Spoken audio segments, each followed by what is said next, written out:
Functional మెడిసిన్‌లో. ఎందుకంటే మీకు డైట్‌తోని కూడా డీల్ చేయని కండిషన్స్‌కి ఏ హెర్బ్స్ వాడాలి, ఏ న్యూట్రిషనల్ మెడిసిన్స్ వాడాలి, లేదా గట్ హెల్త్ పూర్తిగా పాడైపోయిందంటే ఆ గట్‌ని ఎలా రీప్లేస్‌మెంట్ చేసి మళ్ళీ హెల్తీ గట్ ఎలా రిపేర్ చేయాలి. తర్వాత లేదంటే ఇమ్యూన్ సిస్టమ్ పాడైపోయిందంటే ఇమ్యూన్ సిస్టమ్‌ని ఎలా మార్చేయాలి. అండ్ అందరికీ ఒకేలాగా ఇమ్యూన్ సిస్టమ్ లేదు.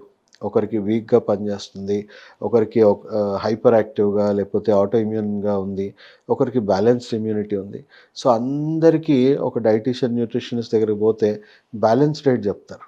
సో, బ్యాలెన్స్ డైట్ అందరికీ బ్యాలెన్స్ డైట్ కాదు. సో, నార్మల్ ఇమ్యూనిటీ గానీ, వీక్ ఇమ్యూనిటీ ఉన్న వాళ్ళకేమి ఇబ్బంది లేదు. కానీ ఒక ఆటో ఇమ్యూనిటీ ఉన్నవాడికి మీరు నార్మల్‌గా తినే పర్సన్ తినే ఫుడ్ అన్నీ తినలేడు. సో, ఖచ్చితంగా వాళ్ళకున్న అలర్జిక్ ఫ్యాక్టర్స్ ఏమున్నాయి? ఏ ఇమ్యూన్ సిస్టమ్ ఎలా రియాక్ట్ అవుతుంది? ఎలా రెస్పాండ్ అవుతుంది? సో, ప్రతి అంశం మనం పూర్తిగా తెలుసుకొని చేయాలి. అండ్ అందరికీ సేమ్ మెడిసిన్, అందరికీ సేమ్ ట్రీట్మెంట్ ఇవ్వలేం. సో, వేరీ అవుతుంది. సో, పర్సన్ టు పర్సన్ మనం టైలర్ మేడ్ ట్రీట్మెంట్ ఇస్తేనే అవి సక్సెస్ అవుతాయి. సో, ఖచ్చితంగా ఫంక్షనల్ మెడిసిన్‌లో ఇంకా ఎడ్జ్ ఎక్కువుంది దాంట్లో.